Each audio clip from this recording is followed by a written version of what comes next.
Welcome, we're so happy you tuned in tonight. Before we get started, I'd love to know, where are you watching from? Drop it in the comments. Now, let's get comfortable and drift into deep, peaceful sleep together. The next story is about to begin, please relax and enjoy. The bronze shield gleamed under the museum's harsh fluorescent lights, its surface pitted with age and battle scars. 17-year-old Marcus Chen pressed closer to the display case, ignoring his classmates' chatter about the field trip ending soon. The placard read Spartan Hoplon Shield, 5th century BCE, on loan from the Athens Archaeological Museum. But what drew Marcus wasn't the historical significance. It was the crack running through the bronze, revealing something that glowed faintly beneath. "Hey Chen, stop drooling over rusty metal and come on," called Jake from across the ancient Greece exhibit. "Bus leaves in 5 minutes." Marcus waved him off, transfixed by the serpentine design etched around the shield's rim. The snake appeared to be eating its own tail, the metalwork so intricate it seemed almost alive in the shifting light. Without thinking, he reached out and touched the glass barrier. The security rope had somehow fallen away, leaving the case partially open. His fingertips brushed the crack in the bronze. The world exploded into blinding white light. Pain lanced through his skull as consciousness returned. Marcus groaned, tasting dust and something metallic. Blood. His head throbbed with each heartbeat, and when he opened his eyes, the sterile museum lighting was gone. Instead, harsh Mediterranean sunlight beat down on him from a cloudless sky. "Get up, you worthless dog!" The words were shouted in a language Marcus somehow understood, though he'd never heard it before. A shadow fell across him as someone grabbed his arm and yanked him upright. Marcus found himself staring into the weathered face of a man whose dark eyes held no warmth. The stranger wore a bronze breastplate over a crimson cloak, a short sword at his hip. "I said, get up!" The man's grip tightened painfully. "You think you can run from the Agog? Think you can hide in the dust like a coward?" Marcus stumbled to his feet, his modern sneakers slipping on the packed earth. Around him, the air rang with the sounds of combat training, wooden spears clacking together, grunts of effort, and the harsh commands of instructors. Dozens of young men, none older than 20, practiced formations in the scorching heat. Their bronzed bodies gleamed with sweat as they moved with deadly precision. Where am I?" Marcus stammered. The instructor's eyes narrowed. "Playing foolish games, are we?" His hand moved to his sword hilt. "You're in the Agog, boy, training ground of Spartan warriors, and if you don't start acting like one, you'll feed the crows before sunset." Spartan? The word hit Marcus like a physical blow. This wasn't possible. He'd been in the museum touching the shield, and now... He looked down at himself, noting his jeans and t-shirt looked utterly foreign among the leather and bronze surrounding him. His smartphone was gone, as was his backpack. Only the clothes on his back remained from his real life. "You dress strangely for a Spartan youth," the instructor said, suspicion creeping into his voice.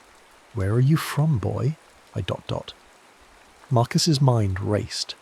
How could he possibly explain? "I'm not from around here." "Clearly." The man studied him with calculating eyes. "You'll train with the others. Keep up or die. Those are your choices." He shoved Marcus toward a group of teenagers engaged in weapons practice. "And lose those ridiculous shoes. Spartans train barefoot." The next hours passed in a blur of pain and confusion.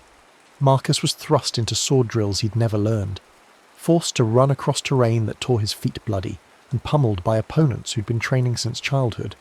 Every mistake earned him a blow from the instructor's staffs. Every sign of weakness brought mockery from the other trainees. "Look at him stumble like a newborn calf," sneered a broad-shouldered boy with cold blue eyes. "Are we training warriors or wet nurses?" "Enough, Alexios," said another voice. Marcus turned to see a lean youth with intelligent dark eyes stepping between them. "He's learning. We all had to start somewhere."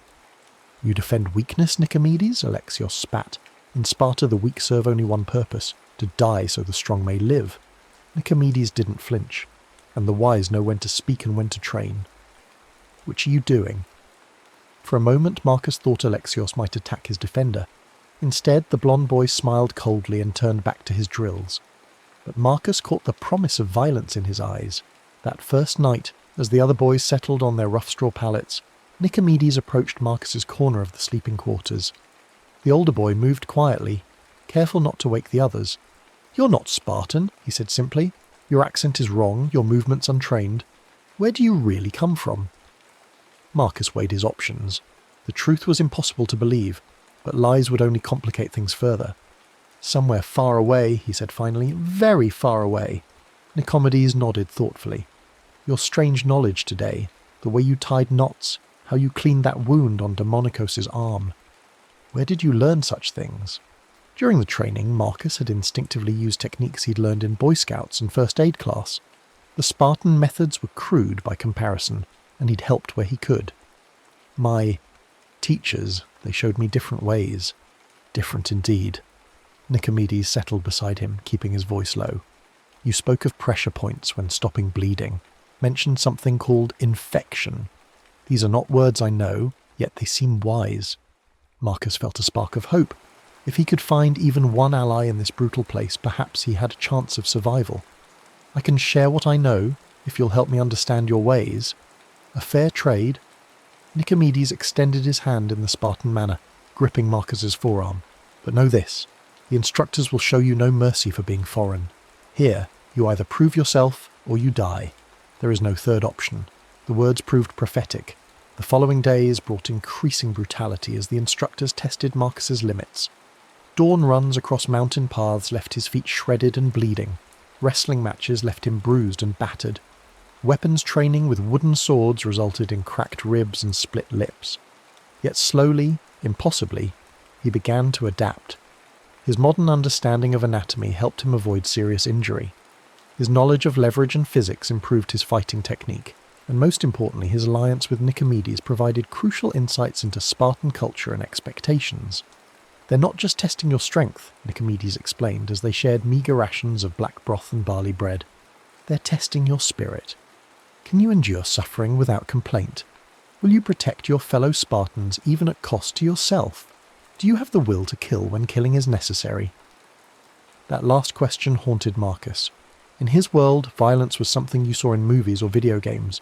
Here, it was the foundation of existence. Every day brought training in how to efficiently end human life, and every night he wondered what kind of person he was becoming. The breaking point came during their third week, when the instructors announced a survival exercise. Each trainee would be sent into the Laconian wilderness with nothing but a bronze dagger and the clothes on their back. They were to survive for 7 days, hunting their own food and finding their own shelter. "This is your first taste of the Crypteia," announced the chief instructor, a scarred veteran named Cleomenes. "The secret war that every Spartan must learn to fight. You will be alone, cold and hungry. The weak will not return. The strong will forge themselves in hardship's fire." As they prepared to depart, Alexios cornered Marcus near the armory. "I know what you are," he hissed. "Some foreign spy, maybe a Persian agent sent to weaken us from within. But you won't survive the wilderness. I'll make sure of it." Marcus met his gaze steadily. "I'm not your enemy, Alexios." "All outsiders are enemies." The blond boy's hand rested on his dagger hilt. "Sparta for Spartans. The weak and foreign have no place among us." The wilderness of Laconia stretched endlessly in all directions, a landscape of rocky hills, dense forests, and hidden ravines that could shelter wild beasts or enemy raiders. Marcus found himself alone for the first time since arriving in this ancient world, with nothing but his wits and hard-earned training to keep him alive. The first day brought the harsh lesson of hunger. His modern sensibilities recoiled from the idea of killing animals for food, but his growling stomach soon overcame such squeamishness. Using techniques he'd learned in outdoor survival courses, he fashioned snares from plant fibers and caught small game. The meat was tough and gamey, but it kept him alive. By the third day, he'd found a defensible cave near a stream and established a routine of hunting, gathering, and maintaining his shelter. His feet had toughened from weeks of barefoot training, and his hands no longer blistered from handling rough tools and weapons. Perhaps most importantly, his mind had adapted to the constant alertness required for survival. That night, as he roasted a rabbit over his small fire, Marcus heard the snap of a twig outside his cave. He froze, every sense straining. Then Alexios stepped into the firelight, bronze dagger gleaming in his hand. "Did you think I wouldn't follow you?" the Spartan boy said. Did you think I'd let you return and corrupt our ranks with your foreign weakness? Marcus rose slowly, his own dagger appearing in his hand. This doesn't have to happen, Alexios. We're both Spartans now. You will never be Spartan! Alexios lunged forward, his blade seeking Marcus's throat. The fight that followed was nothing like the controlled training matches in the Agoge.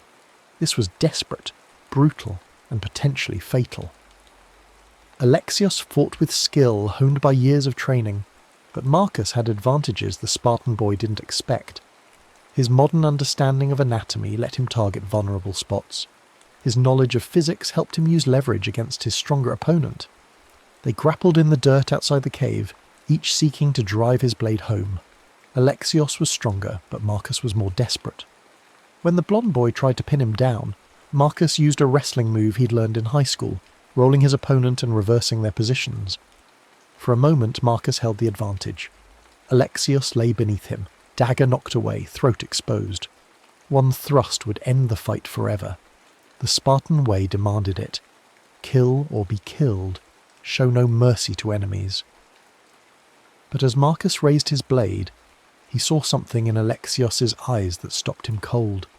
Not just fear, but desperate need. This boy had been raised from birth to believe that only the strong deserved to live, that showing mercy was tantamount to treason against Spartan values. He expected to die because Marcus had proven stronger. "I'm not going to kill you," Marcus said quietly. Alexios stared at him in shock. "What?" "We're both Spartans. We both serve the same purpose." Marcus stood and offered his hand. "The real enemy isn't each other. It's the wilderness, the cold, the hunger. Fight those, not me." For a long moment, Alexios remained on the ground, staring at the extended hand. Then, slowly, he reached up and grasped it. Marcus pulled him to his feet, and they stood facing each other in the flickering firelight. "I don't understand you," Alexios said finally. "Neither do I, sometimes." Marcus gestured to his fire and the roasted meat. "But I understand hunger. Share my fire tonight. Tomorrow we can go back to being rivals." They sat in awkward silence, sharing the meal and warmth. As the fire burned low, Alexios finally spoke again. "Where are you really from? And don't say, far away. I want the truth." Marcus stared into the dying flames, weighing his words carefully. "You wouldn't believe me if I told you. Try me. I'm from another time, a time far in the future, where men have forgotten how to be warriors, where battles are fought with weapons you can't imagine, and people live in cities larger than all of Sparta." Alexios was quiet for a long time. "That's impossible." "I know it is, but it's true. How did you come here?" Marcus told him about the museum, the bronze shield, the strange glow he'd seen in the crack. As he spoke, he remembered something that made his pulse quicken, the serpent symbol etched around the shield's rim, eating its own tail. "I've seen that symbol," Alexios said when Marcus described it. "In the old caves, where our ancestors made offerings to the gods. There are carvings there, ancient even by Spartan standards." "Where?" Marcus's heart raced. "Where are these caves?" "Half a day's journey north, but they're forbidden. Cursed, some say. Why do you want to know?" "Because that symbol might be my way home." They set out at first light, travelling through terrain that grew increasingly wild and treacherous. The caves Alexios spoke of lay hidden in a narrow ravine, their entrances almost invisible among the rocky cliffs. Ancient stone markers warned away the curious, carved with symbols that predated even the early Spartan settlements. Inside the largest cave, Marcus found what he was looking for. The walls were covered with primitive paintings and carvings, some depicting scenes of hunting and warfare. But at the very back, in a natural alcove that felt heavy with age and power, he found the serpent. The symbol was identical to the one on the bronze shield, a snake consuming its own tail, carved into the living rock with painstaking detail. But more importantly, beneath the carving sat something that made Marcus's breath catch in his throat. It looked like an hourglass, but made of materials he couldn't identify. The frame appeared to be some kind of crystal or precious stone, while the sand inside glowed with a faint pulsing light. The same light he'd seen in the crack of the museum shield. "What is that thing?" Alexios whispered. Marcus reached for the artifact with trembling hands. The moment his fingers touched its surface, energy coursed up his arms. The cave around him seemed to shimmer and blur, as if reality itself was becoming unstable. "It's my way home," he said. But even as the words left his mouth, Marcus found himself hesitating. Home meant returning to his comfortable life of school and video games and fast food. It meant leaving behind the harsh but purposeful world he'd begun to understand. It meant abandoning Nicomedes, and yes, even Alexios, who had become something more than enemies in the wilderness. "You would leave us?" Alexios asked, and for the first time since Marcus had known him, the blonde boy's voice held no mockery or cruelty. "Leave Sparta? I don't belong here," Marcus said, though the words felt hollow. "I'm not really a Spartan. Aren't you?" Alexios gestured to Marcus's scarred hands, his sun-darkened skin, the lean muscle he'd built through weeks of brutal training. "You've endured the same trials we have, bled the same blood, shared the same struggles." It was true. The soft teenager who'd touched a museum display case felt like a different person entirely. This Marcus had learned to fight, to survive, to push beyond limits he'd never imagined. He'd found strength he didn't know he possessed, and forged bonds deeper than any friendship from his old life. But he'd also seen the darkness of this world, the casual acceptance of violence, the rigid hierarchy that crushed individual thought, the expectation that weakness deserved death. How much of himself was he willing to sacrifice to belong here? A distant horn echoed through the ravine, interrupting his thoughts, the signal for the end of the survival trial. They had to return. "Come on," Alexios said. "Whatever you decide, we need to get back before they send search parties." They emerged from the caves to find the other survivors already gathering at the designated meeting point. Of the 30 who had entered the wilderness, only 23 remained. Some had fallen to wild animals, others to exposure or starvation. The instructors showed no emotion at the losses. This was simply the way of things. "So the foreigners' lives," sneered one of the survivors, a brutish boy named Pantetes. "I'm surprised the wolves didn't finish him off." "He fought well," Alexios said simply, and the unexpected defence silenced Pantetes. If Alexios, who had openly despised Marcus, now spoke for him, others would listen. Nicomedes appeared at Marcus's shoulder, relief evident in his dark eyes. "I worried you might not return. The mountains are dangerous, especially for those unused to them." "I had help," Marcus said, glancing at Alexios, "and I learned things about myself I didn't know." The march back to the Agog took most of the day. As they crested the final hill overlooking the training grounds, Marcus felt an unexpected pang of something that might have been homecoming. The harsh landscape, the shouting instructors, the smell of sweat and bronze. It had all become familiar, even comforting in its brutal predictability. But their trials weren't over. Chief Instructor Cleomenes waited for them in the main courtyard, flanked by several senior warriors whose scarred faces spoke of decades of warfare. 23 return, he announced. 7 proved themselves unworthy of Spartan blood, but for the rest of you, one final test remains. He gestured, and weapon racks were brought forward. Not the wooden training swords they'd grown accustomed to, but real bronze blades honed to razor sharpness. "You will fight," Cleomenes continued, "not to practice, not to learn, but to prove. Each of you will face an opponent chosen by the instructors. Victory brings graduation to full warrior status. Defeat." He shrugged. "The wounded may recover and try again next season. The dead will feed the carrion birds." Marcus felt his blood turn cold. They were expected to fight to the death? But looking around at his fellow trainees, he saw only acceptance on their faces. This was the Spartan way. Only the strong survived to take their place in the ranks of the warriors. "Marcus of the Strange Lands," Cleomenes called, "you will face Alexios, son of Lysander." A murmur ran through the assembled trainees. Everyone knew of their rivalry, their confrontation in the wilderness. This would be a popular match among the spectators already gathering at the edge of the combat circle. As they took their positions, bronze swords glinting in the afternoon sun, Marcus found himself thinking of the artifact hidden in his belt pouch. He'd managed to conceal it during the march back, and its weight seemed to pulse against his hip. One touch, one moment of concentration, and he could escape this world forever. But that would mean abandoning his friend Nicomedes, leaving Alexios, who had grown from enemy to grudging ally. fleeing from a life that had forged him into someone stronger than he'd ever imagined possible. "Begin!" Cleomenes shouted. Alexios came forward cautiously, his blade held in perfect form. Around them the crowd grew silent, straining to see every detail of what many expected to be a fight to the death.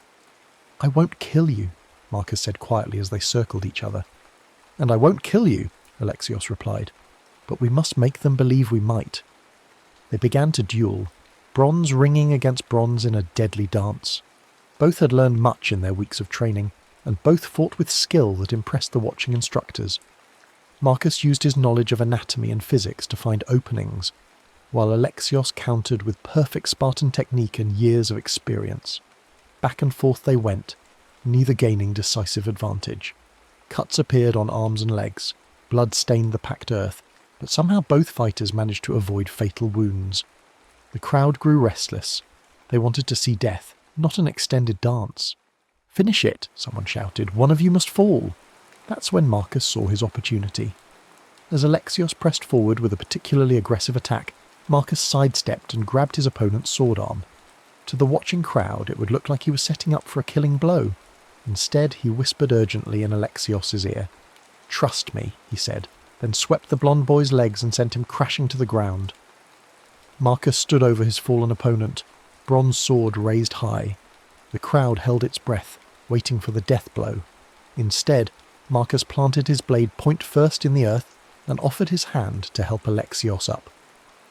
"Spartans don't kill Spartans," he declared loudly enough for all to hear. "We are brothers in war, united against all enemies. This man fought well and honourably. He deserves respect, not death." For a moment, the silence stretched taut as a bowstring. Then Chief Instructor Cleomenes stepped forward, his weathered face unreadable. "Interesting philosophy," he said. "And where did you learn this wisdom, young Marcus?" "From a teacher far away," Marcus replied. "One who understood that strength shared is strength multiplied." Cleomenes studied him for a long moment, then looked at Alexios, who had accepted Marcus's help and now stood beside him. "And you agree with this foreign wisdom, son of Lysander?" Alexios straightened his shoulders. "Marcus has proven himself in training, in the wilderness, and now in combat. If having him as an ally makes Sparta stronger, then I call him brother." The older warrior nodded slowly. "Then you have both passed your trials.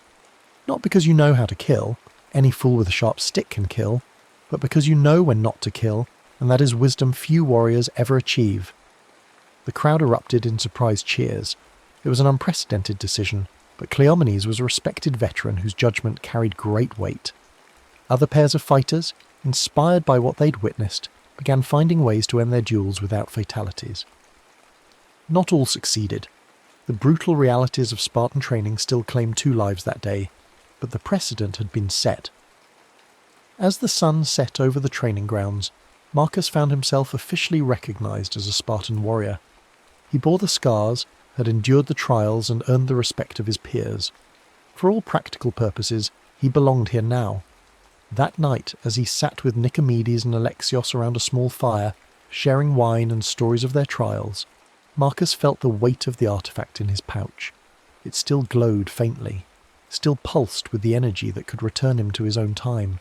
But for the first time since arriving in this ancient world, he wasn't sure he wanted to use it. "What are you thinking about?" Nicomedes asked, noting his distant expression. "Home," Marcus said simply, "and whether it's a place you come from or a place you choose to be." "Deep thoughts for a warrior fresh from his trials," Alexios said with a grin that held none of his former cruelty. "Save such philosophy for the old men who have nothing better to do than contemplate their navels." "Maybe," Marcus agreed, "or maybe that's exactly when such thoughts matter most, when you're young enough to act on them." He reached into his pouch and withdrew the ancient artifact, letting its glow illuminate their small circle. His companions stared at it in wonder, neither having seen its like before. "What is it?" Nicomedes breathed. "My way home," Marcus said. "My ticket back to the world I came from."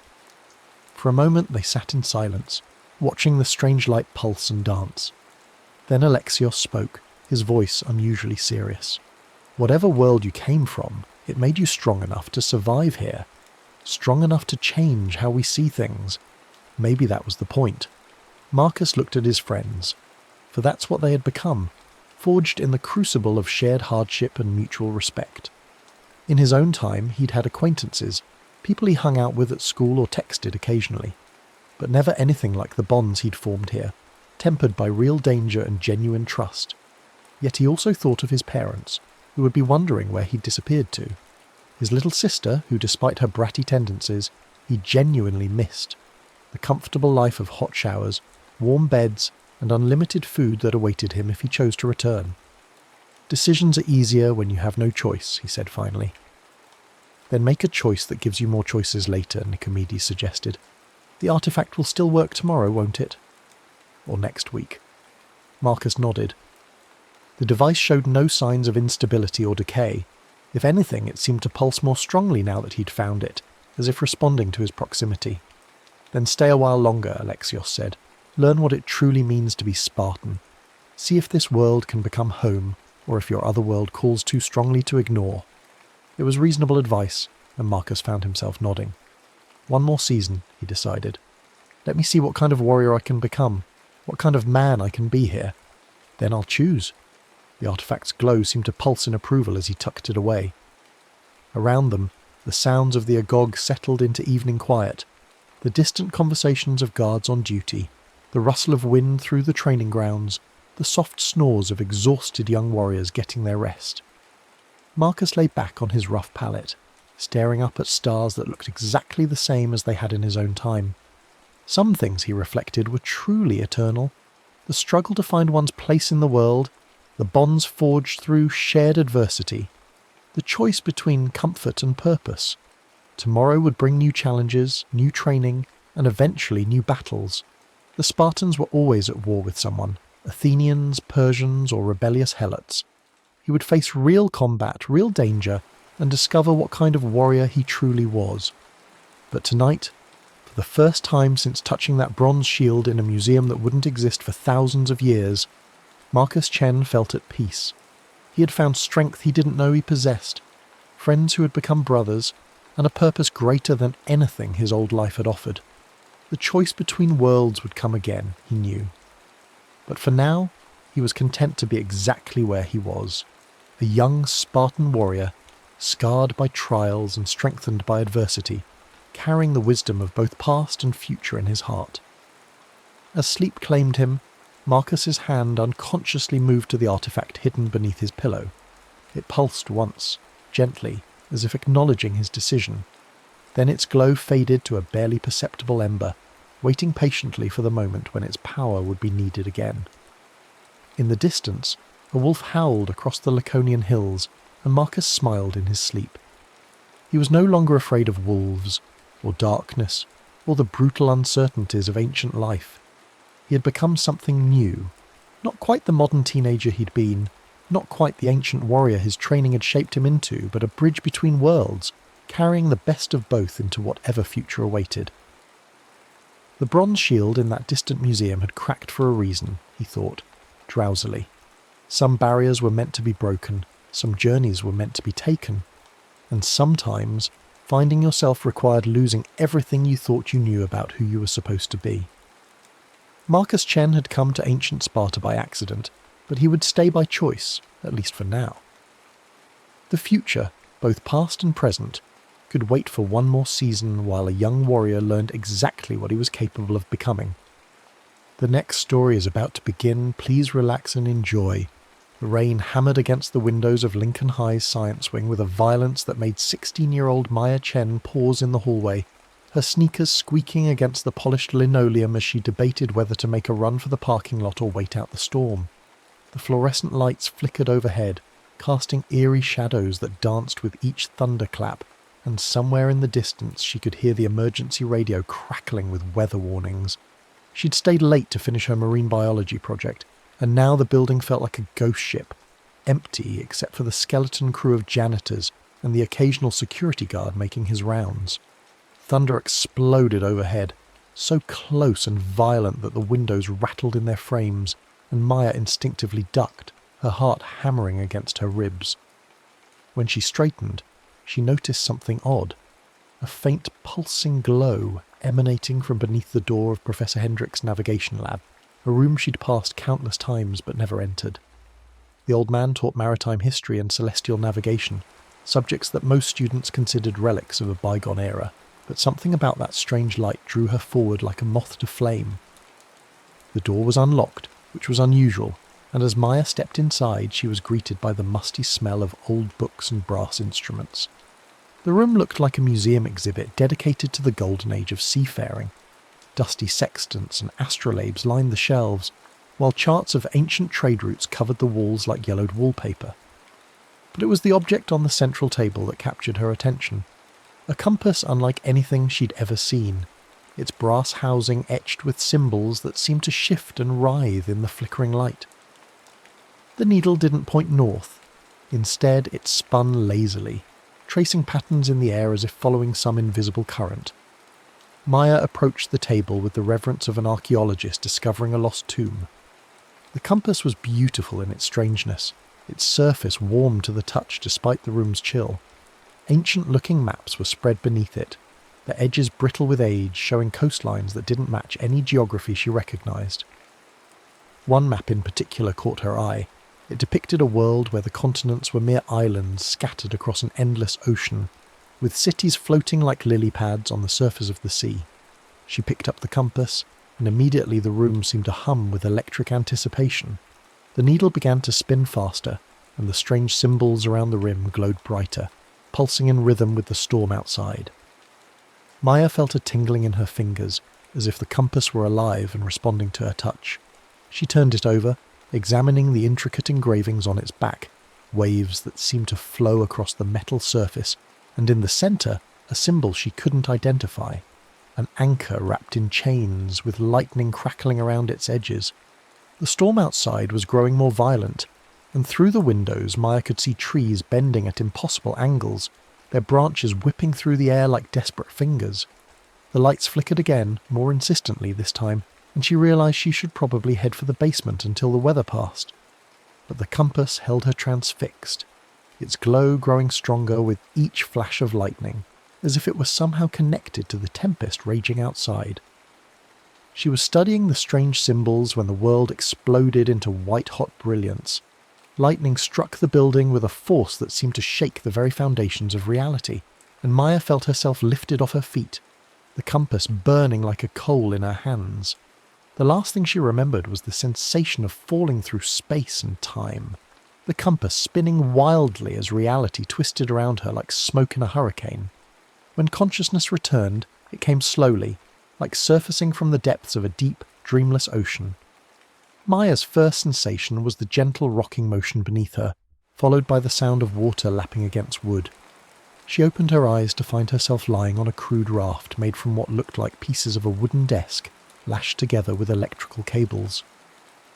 The sun blazed overhead with an intensity that made her squint, and in every direction as far as the eye could see stretched an endless expanse of blue-green water. The compass was still clutched in her right hand, though it no longer glowed. Maya sat up carefully, her head spinning with vertigo and confusion.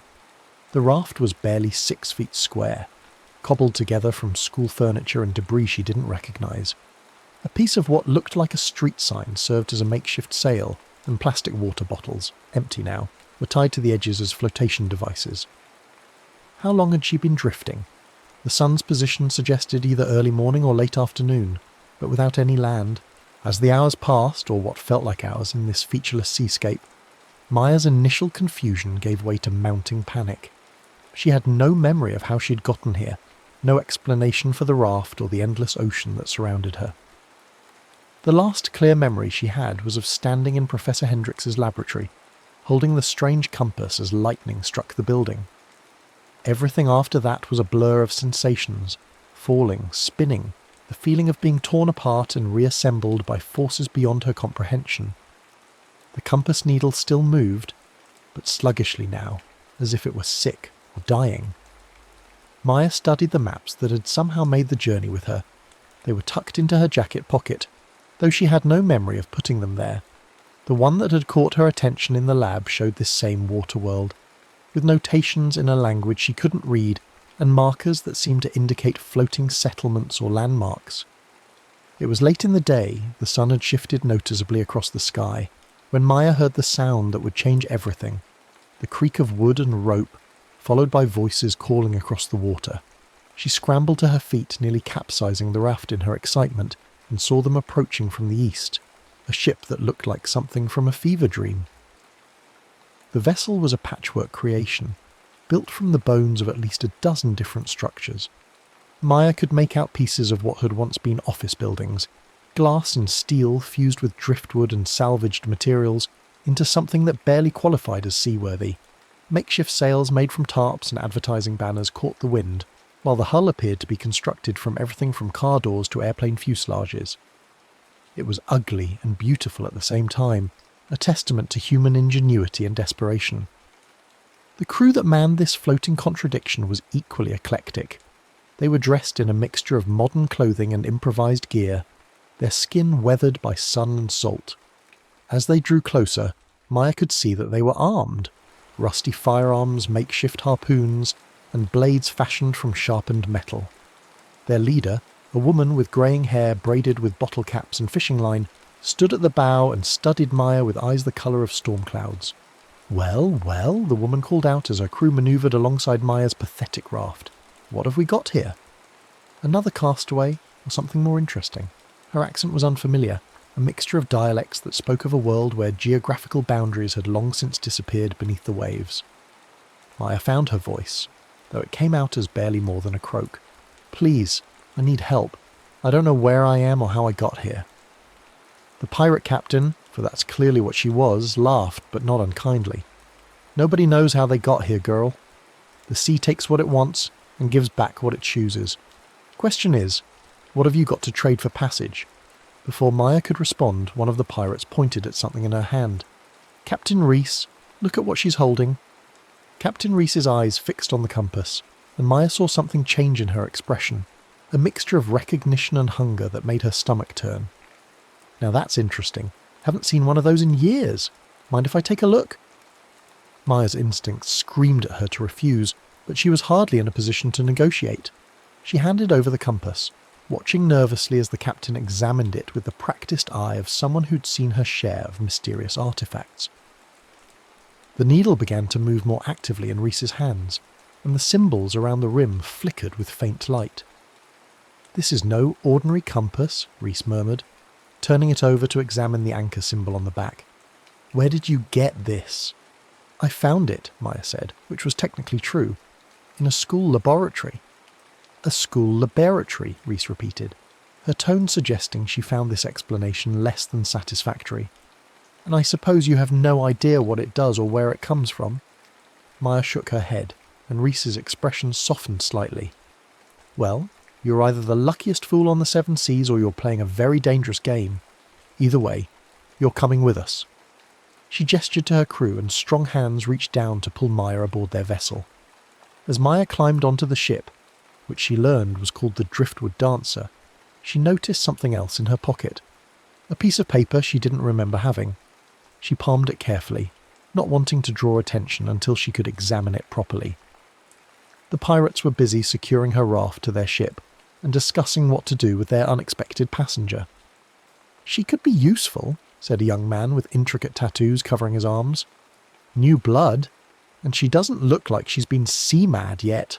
"Could be a spy," countered an older woman whose left arm had been replaced with a mechanical contraption that clicked and whirred as she moved. "The flotilla lords have been known to use children as sleepers." Captain Reese silenced the debate with a raised hand. "We'll sort it out when we reach the bones. For now, get her some water and something to eat. She looks half dead from sun exposure." As the ship changed course and began moving towards some distant destination, Maya found herself assigned to a hammock in the crew quarters below deck.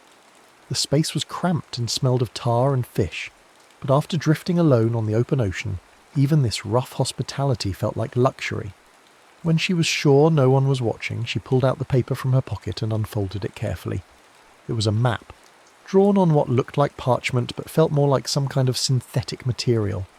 The coastlines were unfamiliar, showing a world of scattered islands and floating cities connected by trade routes marked in different coloured inks.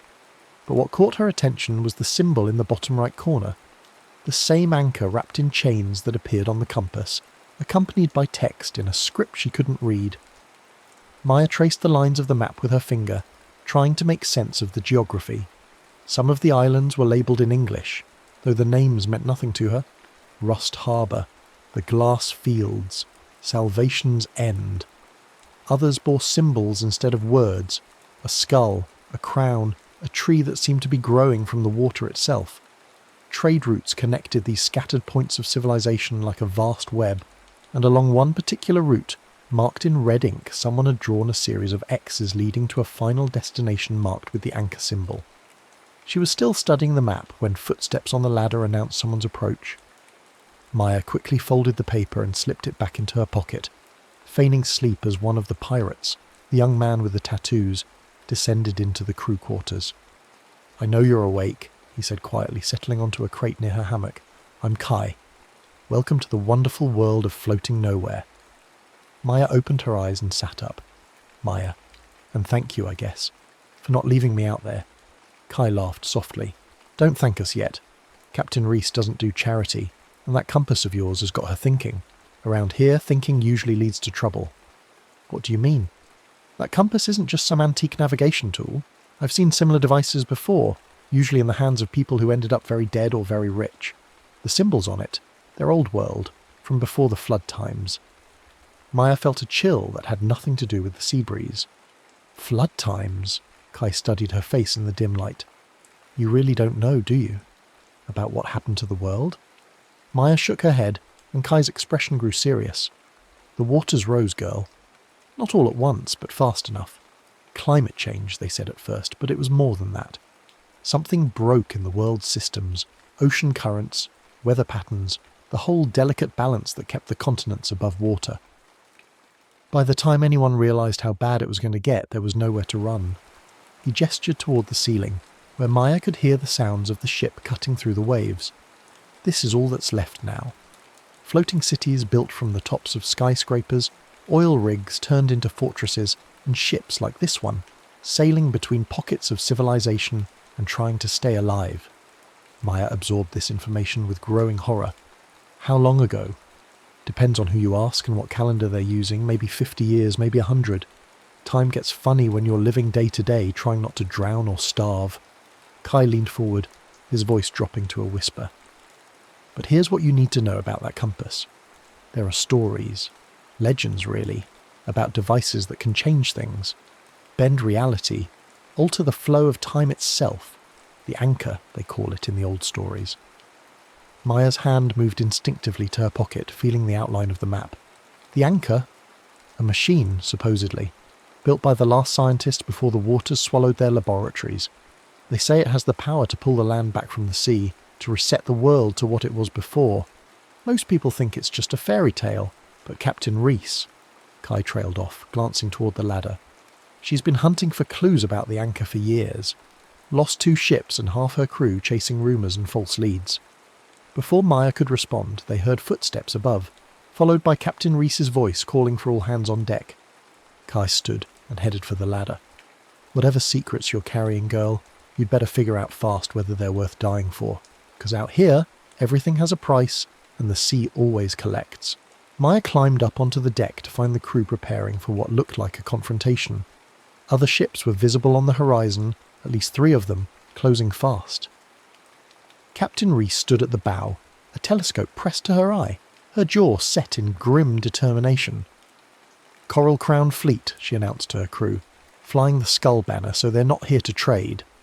The mechanical armed woman Maya had noticed earlier began checking weapons, while other crew members prepared the ship's defences. Maya had no idea what she should be doing, so she stayed out of the way and tried to make sense of what was happening. "Why are they following us?" she asked Kai when he passed nearby. He glanced at her meaningfully. "Word travels fast on the water. Someone probably saw us pick you up and guessed what you might be carrying. Pirates talk, and rumours of the anchor spread like wildfire. The pursuing ships were gaining ground, their own patchwork sails billowing with wind. Maya could see armed figures moving on their decks, and the glint of weapons in the afternoon sun. Captain Reese barked orders to her crew, and the driftwood dancer changed course, heading toward what looked like a massive structure rising from the sea in the distance. As they drew closer, Maya realised she was looking at something extraordinary. a floating city built from the remnants of what had once been a metropolitan skyline. Skyscrapers rose from the water like artificial islands, their lower floors submerged but their upper stories converted into homes, shops and workshops. Bridges made from salvaged materials connected the buildings, creating a labyrinthine network of streets suspended above the waves. "The Bones," Captain Reese called out, naming their destination. "If we can make it to harbour, the Coral Crown won't dare attack us. The Bones stay neutral in all conflicts." But even as she spoke, Maya could see they weren't going to make it. The pursuing ships were faster, and one of them was already moving to cut off their escape route. Captain Reese made a decision that surprised everyone. She ordered the crew to heave to and prepare for boarding. "We're not running," she announced. "If they want to talk, we'll talk." But everyone stayed sharp. The lead ship of the Coral Crown fleet pulled alongside the Driftwood Dancer, and Maya got her first look at serious sea pirates. They were harder looking than Reese's crew, with more scars and better weapons. Their captain was a tall man with skin like leather and eyes that seemed to catalogue everything they saw. "Captain Reese," he said, his voice carrying easily across the water. "I'm Captain Torres of the Midnight Current. We've heard interesting rumours about your recent salvage." "Have you now?" Reese replied calmly. "And what rumours would those be?" "That you pulled a girl from the waters, a girl carrying old world artefacts." Torres' gaze found Maya, and she felt exposed and vulnerable under his scrutiny. "We'd like to make an offer for whatever she's carrying. The girl's under my protection," Reese said firmly, "and her possessions are her own." Torres smiled, and it wasn't a pleasant expression. "I was hoping you'd be reasonable about this. But if you want to do this the hard way..." The standoff might have escalated into violence if not for the intervention of a new voice. From the direction of the Bones came another ship, flying flags that Maya didn't recognise but that clearly carried weight with both sets of pirates. This vessel was different from the others, sleeker, more purposeful, with crew members who moved with military precision. "Harbour Guard," Kai whispered to Maya. "The Bones peacekeepers." The Harbour Guard ship positioned itself between the two pirate vessels, and an amplified voice boomed across the water. "By order of the Bones, Council, all vessels will stand down and proceed to designated harbours for inspection. Any acts of aggression within the protected waters will result in immediate sanctions." Captain Torres looked frustrated but complied with the order. The Coral Crown fleet fell back, though they maintained their positions around the Bones perimeter. As the Driftwood Dancer made its way toward the harbour, Captain Reese approached Maya. "This is your last chance to tell me what you're really carrying," she said quietly. "Once we dock, word will spread through the Bones like wildfire. Every treasure hunter, pirate and cutthroat in the Seven Seas will know about you within hours." Maya made a decision that would change the course of everything that followed. She pulled out the map and handed it to Captain Reese, watching as the woman's eyes widened in recognition and hunger. "It's a map," Maya said unnecessarily. "Not just any map," Reese breathed, studying the markings. "This is a chart of the deep roads, the old shipping lanes from before the flood times, and this symbol..." She touched the anchor mark with reverence. "Girl, do you have any idea what this means?" Maya shook her head, but she was beginning to understand that she'd stumbled into something much larger than a simple case of being lost at sea. Captain Reese folded the map carefully and handed it back. "It means you're either going to make us all rich beyond imagining, or you're going to get us all killed. Maybe both." As the Driftwood Dancer entered the harbour of the Bones, Maya looked up at the towering structures that surrounded them. Buildings that had once scraped the sky, now serving as the foundation for a floating civilization. Windows glowed with warm light, and she could see people moving along the suspended walkways, going about their daily lives hundreds of feet above the waves. This was her new reality, she realised. A world where the sea had swallowed the land, where civilization existed only in scattered pockets connected by courage and desperation. And somehow, impossibly, she held in her hands a map that might lead to changing everything. The compass in her other hand began to pulse with faint light, its needle pointing steadily towards something hidden in the heart of this drowned world. Maya Chen, who 12 hours earlier had been a high school student worried about marine biology projects, was now the keeper of secrets that could reshape the world itself. The real adventure, she understood with a mixture of terror and excitement, was just beginning. Somewhere out there, beyond the horizon of this endless sea, lay the anchor, and with it, the power to pull the land back from the depths or return her to the storm-swept laboratory where this all began. The question was whether she would live long enough to find it, and whether she would have the courage to use it when the time came. As the driftwood dancer secured to a dock built from salvaged shipping containers, Maya tucked the map and compass safely away and prepared to enter a world where every choice could mean the difference between salvation and drowning, where the line between legend and reality was as fluid as the waters that covered the earth. The bones up close was even more impressive than it had appeared from a distance. Maya followed Captain Reese and her crew along walkways suspended between converted skyscrapers, marvelling at the ingenuity of the survivors who had built this floating metropolis. Gardens grew in what had once been office spaces, their roots drinking from hydroponic systems jury-rigged from old computers and filing cabinets. Markets operated from former conference rooms, where vendors sold everything from fresh fish to salvaged electronics to bottles of purified rainwater. The people of the Bones were as diverse as their city. Maya saw families who had clearly been living here for generations, their children born knowing only this waterlogged world. There were also newcomers like herself, refugees from failed settlements, survivors of pirate attacks, traders seeking fortune in the chaos of the drowned earth. They all shared the same weathered look, the particular kind of resilience that came from living constantly at the mercy of wind and wave. "Stay close," Kai warned her, as they navigated through a crowded marketplace. "The Bones may be neutral, but that doesn't make them safe. Half the people here are informants for one faction or another, and the other half are looking for any excuse to separate a newcomer from their valuables." Maya clutched her jacket tighter, feeling the weight of the map and compass like anchors dragging her down. Already she could sense curious glances following her, whispered conversations that died when she passed. Word of her arrival was spreading exactly as Captain Reese had predicted. They were making their way toward what Reese called the council chambers. Apparently Maya would need to register as a temporary resident and submit to questioning about her origins. When a commotion erupted from one of the lower platforms, shouts echoed up from the docks, followed by the distinctive sound of gunfire. "Harbour Guard!" someone yelled. "Pirates attacking the fuel depot!" Captain Reese cursed creatively and grabbed Maya's arm. "Change of plans. We need to get you somewhere safe before this place turns into a war zone." They reversed direction, fighting against a tide of people rushing toward the disturbance. Maya caught glimpses of harbour guard vessels racing between the platform supports, their searchlights cutting through the late afternoon gloom. The Coral Crown fleet that had followed them was nowhere to be seen, but that didn't mean they weren't responsible for whatever was happening below.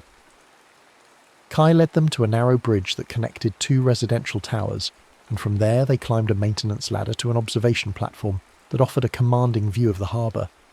What Maya saw made her stomach lurch with understanding. Captain Torres and his crew weren't attacking the fuel depot. They were using the distraction to board and search every vessel in the harbour, looking for something specific, or someone specific. "They're hunting for you," Captain Reese said grimly, confirming Maya's fears. "Torres must have contacts in the harbour guard, maybe even on the council itself. We can't stay here." "Where can we go?" Maya asked, trying not to let panic creep into her voice. "There's an old research station about 2 days south of here," Kai suggested. "Pre-flood facility built on an oil platform. It's been abandoned for years, but the structure's still sound." Reese shook her head. "Too obvious. If Torres is as connected as I think he is, he'll have that place staked out within hours." She paused, studying Maya's face in the fading light. "There is another option, but it's dangerous even by our standards." "What kind of dangerous?" Maya asked, though she suspected she didn't want to know the answer. "The deep roads," Reese said quietly. "The old shipping lanes that ran between the major continental cities before the floods.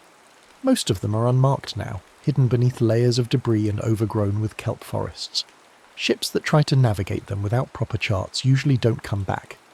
Maya felt the map burning in her pocket like a guilty secret. "But we have proper charts." "We have a map," Reese corrected. "There's a difference. That piece of paper might be authentic, or it might be a fake designed to lure treasure hunters to their deaths. The only way to know for sure is to follow it." The sound of approaching engines interrupted their conversation. Through the maze of platforms and bridges, Maya could see speedboats cutting through the water toward their position. The harbour guard had contained the disturbance at the fuel depot, but Torres's real objective was becoming clear. "Decision time," Kai said urgently. They'll have this whole section surrounded in minutes. Captain Reese looked at Maya with an expression that mixed determination with something that might have been sympathy. I'm not going to lie to you, girl. If we leave the bones now, we'll be on our own out there. No neutral waters, no harbour guard protection, just us against whatever Torres and his allies can throw at us. But if we stay, they'll take the map, Maya finished, and probably kill anyone who's seen it. Probably, Reese agreed. Maya closed her eyes and tried to think. Somewhere in the back of her mind she could hear the echo of thunder from that night in the laboratory, could feel the electric tingle of the compass responding to the storm.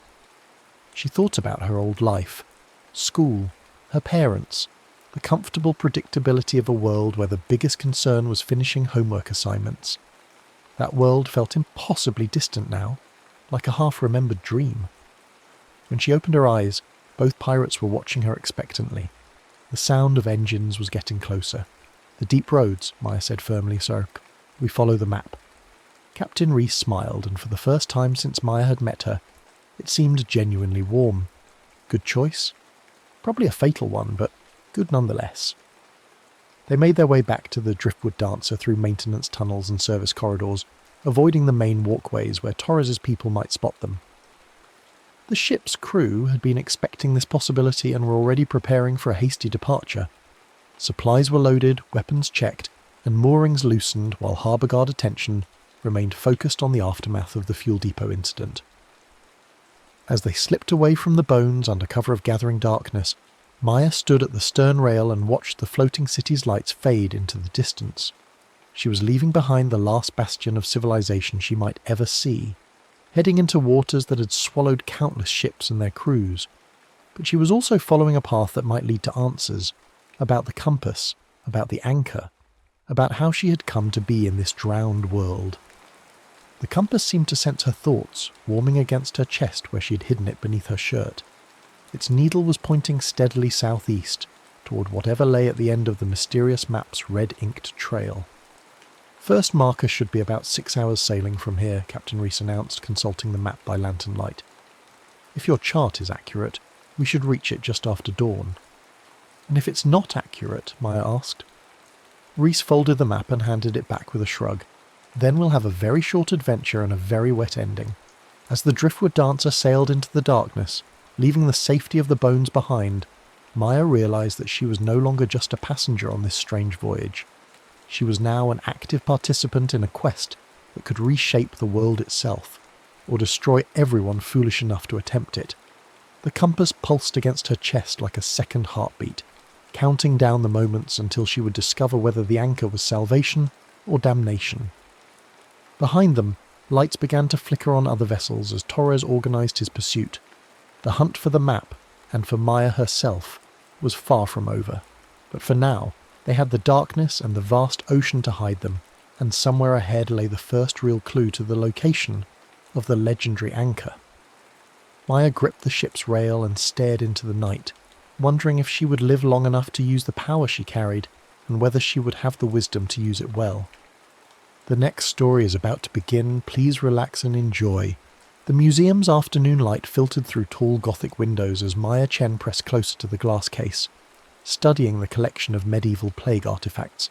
Her European history class had moved on, but something about the black hourglass in the corner held her captive. Its surface was etched with symbols that seemed to shift in the changing light, and the display case had a hairline crack where the lock had loosened with age. Maya glanced around. No guard in sight, classmates 3 rooms away. She had always been the curious one, the student who lingered too long over mysteries. Her fingers found the crack, felt the glass give under pressure. Just a closer look at those strange symbols.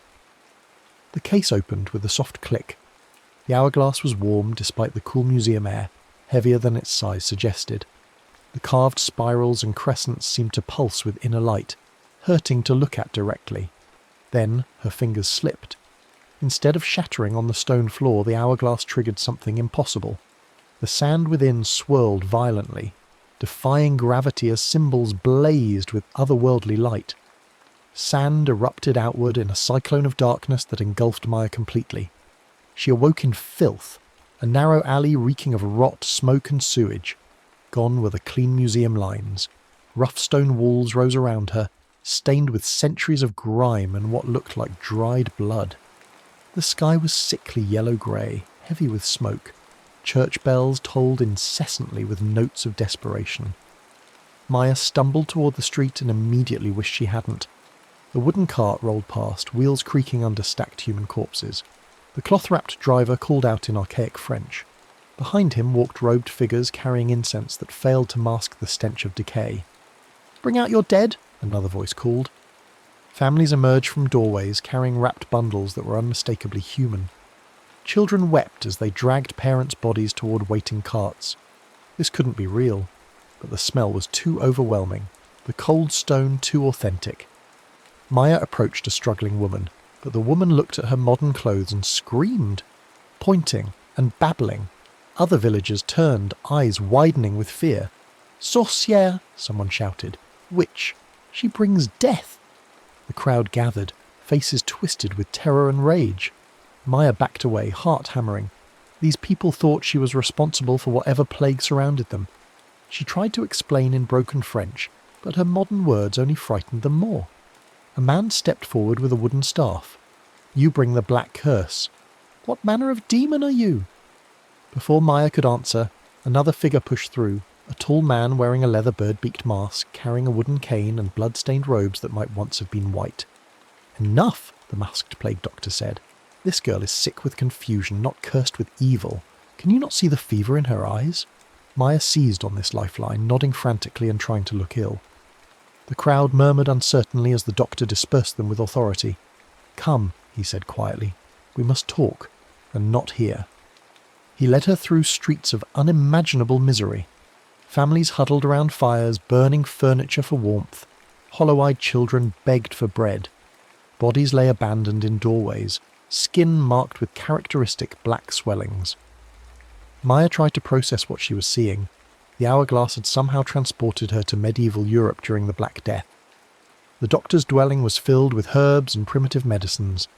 He removed his mask, revealing an intelligent but haunted face, prematurely aged by witnessing too much suffering. "My name is Brother Thomas," he said, "once a monk, then scholar, now simply one who eases pain where possible. You are something I've never encountered." "This isn't possible," Maya whispered. "This can't be real." "The year is 1347. The great mortality has come to Europe. Tell me, child, what year do you believe it to be?" 2024. I was in a museum, touched an hourglass, and then... Thomas's eyes sharpened. He withdrew a leather journal, opening it to reveal detailed drawings of the exact hourglass Maya had touched, but shown broken in half. "I have searched for it 20 years, Thomas said. "I too was displaced, though not as far as you. I know time is not the straight line scholars believe. The hourglass might be your way home, but first we must find it." Over the following days, Thomas taught Maya to survive. He gave her medieval dress and cloak, taught her archaic phrases, showed her which foods were safe and how to avoid the worst contaminated areas. Most importantly, he taught her to act sick when necessary. "Your greatest danger isn't disease," Thomas explained, "but people. They're terrified, desperate, seeking someone to blame. Strangers become targets." Maya learned this firsthand in the market square. Despite her costume and practiced speech, something marked her as different. Her teeth too straight, skin too healthy, posture too confident. She overheard conversations about burning witches and Jews, desperate scapegoating born of terror. It was there she met Guillaume, perhaps 8 years old, dirt-smudged but bright-eyed. While other children begged or lay dying, Guillaume followed Maya with the persistence of a stray cat. "You are the angel," he said in accented English. "Maman said an angel would come to stop the dying." Maya tried to dismiss him, but Guillaume was persistent. His mother had died 3 days earlier, his father weeks ago. He survived on scraps, sleeping in doorways, but had fixated on Maya as salvation. "I'm not an angel," Maya told him firmly. "I'm just a girl trying to get home." But Guillaume began telling others about the angel who would save them. Word spread quickly and Maya found herself unwillingly central to a growing legend. Thomas was furious when he learned. "Once people see you as saviour or demon, your life is forfeit," he warned. "We must find the hourglass quickly." Their search led to the ruins of St. Eustache Chapel, burned by a mob months earlier. According to Thomas's research, the crypt had once housed mystical artefacts, possibly including the missing hourglass piece. They ventured there under darkness, Maya carrying a lamp while Thomas used his medical reputation as cover.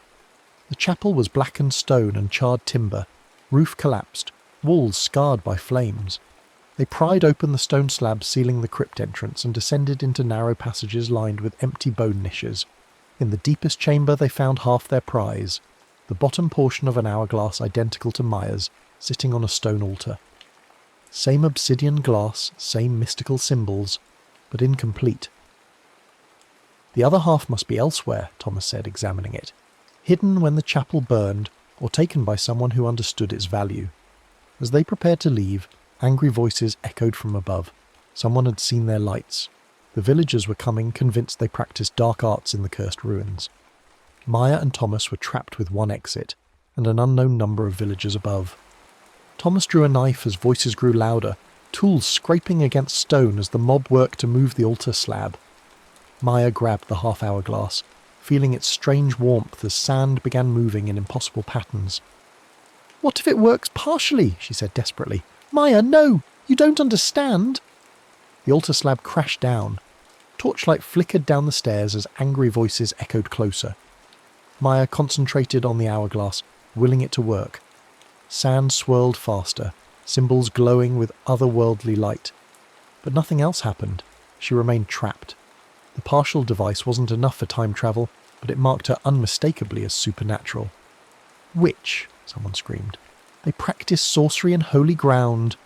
Thomas grabbed her hand, pulling her toward another passage. "There's another way out, through the old ossuary." They fled through tunnels lined with decorative arrangements of skulls and bones, the mob giving chase. A narrow window in the ossuary provided escape.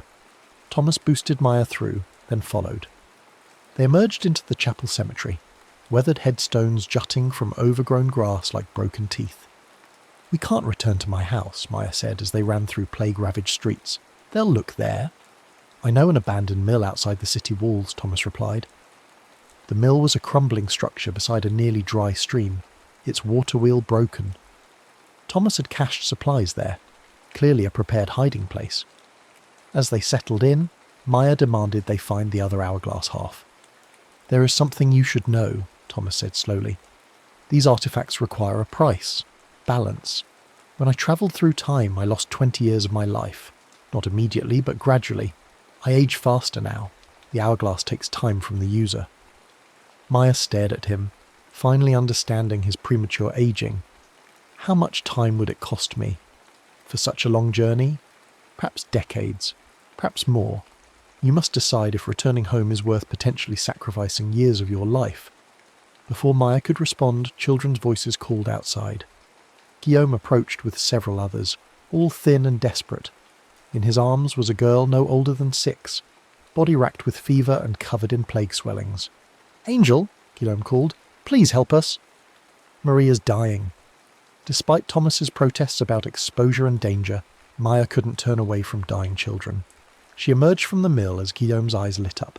"I knew you would come. Touch Marie with your angel powers. Make the sickness go away." Maya knelt beside the fevered girl, heart breaking. Marie's breathing was shallow, skin burning. The massive swellings were clearly infected. She had hours at most. "I can't heal her," Maya said gently. "I'm not an angel, Guillaume. I'm just a person." "But you never get sick," another child said. "You've been here for days and stay healthy. You have angel protection." Maya realised they were right. She'd been constantly exposed to plague, breathed contaminated air, eaten questionable food, contacted infected individuals. Yet she remained completely healthy. Her modern immune system, bolstered by unknown vaccinations, seemed better equipped than medieval bodies to fight disease. Her continued health marked her as supernatural to desperate observers, and that reputation was growing dangerous. Adult voices approached through the night, angry men searching for the witch and her accomplice. As Thomas urged immediate escape, Guillaume grabbed Maya's arm. "Take us with you. There's nowhere safe for children alone." Maya looked at the small group, Guillaume and 4 others, the oldest 12, the youngest barely walking. Marie lay dying while others were hungry, frightened and alone in a world without compassion. "I can't," Maya said. hating herself. "It's too dangerous." Guillaume's face crumpled. "But you're an angel. Angels save people." "I'm not an angel," Maya said firmly, turning to follow Thomas into darkness. But Guillaume's voice stopped her cold. "If you're not an angel, then why did you make Marie better?" Maya spun around. Marie was sitting up in Guillaume's arms, fever-broken, breathing clear and strong. The massive swellings had reduced to barely visible bumps. She looked weak but unmistakably alive, unmistakably healing. "I didn't do anything," Maya whispered. But she had touched the girl, and now Marie was recovering from a disease that killed 90% of victims. The children stared with awe while Thomas watched with fascination and terror. "This changes everything," Thomas said quietly. "If you truly have healing power—" "I don't," Maya protested, but her words were cut off by the mob's arrival. Torches surrounded the mill as villagers pressed forward with faces twisted by fear and desperate hope. There, the witch who claims to be an angel. But others had different reactions. "She saved the child." "Look," Marie breathes. "The angel has worked a miracle." The mob was divided between those crying for Maya's death and others falling to their knees begging for blessing. In the chaos, Maya found herself separated from Thomas, pushed toward the crowd's centre with the half-hourglass clutched tight. "Heal my son," a woman screamed, thrusting a plague-riddled boy forward. "If you're blessed, prove it. Stop the dying. Save us all." Maya tried to back away, but there was nowhere to go. The crowd pressed closer, desperate faces in flickering torchlight. Some reached to touch her, others held back sick relatives, all looking at her with terrible absolute faith. Thomas fought through the mob, his plague doctor robes giving authority. "The girl is exhausted. Healing takes great strength. She must rest before working more miracles." The brilliant lie bought them space. The crowd stepped back reluctantly, forming a circle around Maya and Thomas, watching and waiting. Thomas leaned close to Maya's ear. "Play along. It's our only way to survive." Maya nodded, raising her hands in a blessing-like gesture. The crowd fell silent. "The healing power is not mine alone," she improvised desperately. "It comes from the sacred relic." She lifted the half-hourglass for all to see. "But it is damaged, broken. Until made whole again, I can help only a few." Murmurs rippled through the crowd. Thomas nodded approvingly. She'd given them a quest, reason to let her live while searching for the other half. "Where is the other piece?" someone called. "Hidden," Maya replied. "I must search, pray, be guided to it. This will take time." Father Benedict, one of the few surviving priests, pushed forward. "If this girl truly carries God's healing power, we must protect her. She must be given whatever she needs to complete her holy work." Over the following days, Maya became the reluctant centre of a religious movement. Word of Marie's healing spread throughout the city, bringing the sick and dying in ever-increasing numbers. Thomas tried shielding her, claiming she needed rest between healings, but the pressure was enormous. The terrible truth was that Maya couldn't replicate Marie's healing. She tried everything, touching the sick while holding the hourglass, concentrating on healing thoughts, even praying. Nothing worked. People continued dying despite her presence, and with each failure, hope in their eyes dimmed further. Meanwhile, their search for the other hourglass half proved fruitless. Thomas had exhausted scholarly resources, and Maya's public role made discreet investigation nearly impossible. They were trapped in an increasingly precarious situation. Guillaume provided their breakthrough. The boy had appointed himself Maya's guardian, following everywhere and defending her against doubters. It was Guillaume who noticed Maya's healing seemed to work only when holding the hourglass, and Guillaume who made the crucial connection. "The skeleton priest," he said one evening, "in the old cathedral crypt. He has something that glows like your holy relic." Guillaume explained that orphaned children sometimes sheltered in the old cathedral ruins. In the deepest crypt, past chambers of plague victims' bones, was where a priest lay buried in his robes. The skeleton clutched something that occasionally emitted its own light. The next evening, Maya and Thomas followed Guillaume through darkened streets, past checkpoints manned by believers who nodded respectfully to their saint. The old cathedral was larger than Saint-Eustache, but equally ruined. Gothic spires collapsed, nave filled with rubble. They descended past chambers of orderly clerical bones until reaching the final chamber. The skeleton lay on a stone bier in rotting ceremonial robes, bony fingers wrapped around an object Maya recognised immediately. The upper half of the hourglass. black glass clouded but unmistakable.